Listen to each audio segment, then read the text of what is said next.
So after much travel, we are finally in Bishkek.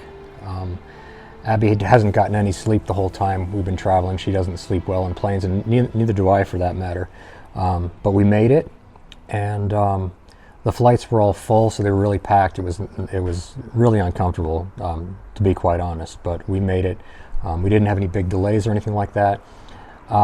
I always like to give my first impressions when I show up someplace, and I've never been to Kyrgyzstan before, and I gotta say I'm pleasantly surprised. The airport itself is a really small airport.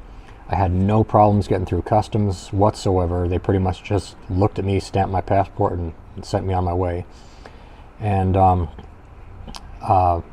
Bishkek is really clean. Looks like a fairly modern city.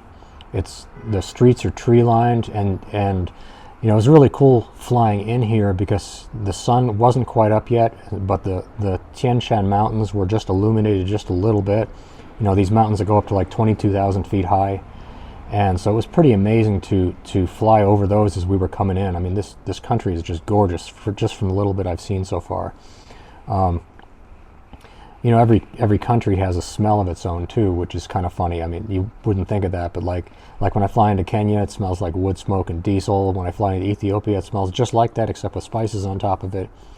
And Kyrgyzstan is a little bit, well, it's a lot different, honestly. It smells foreign to what I'm used to, but it smells really fresh and clean and cool, which it is right now. I mean, it was probably, you know, 55 degrees when we got here this morning, and the air is clean, and you got just the mountains in the distance, and you know, fields of grain, and a lot of trees. It's just really beautiful.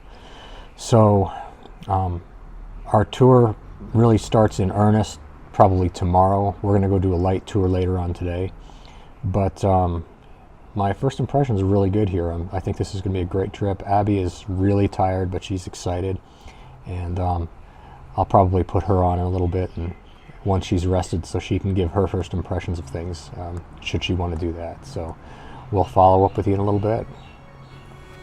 The next 10 days would end up being full of adventure. I've done a lot of travel in Africa, but my experience in Asia has been very limited.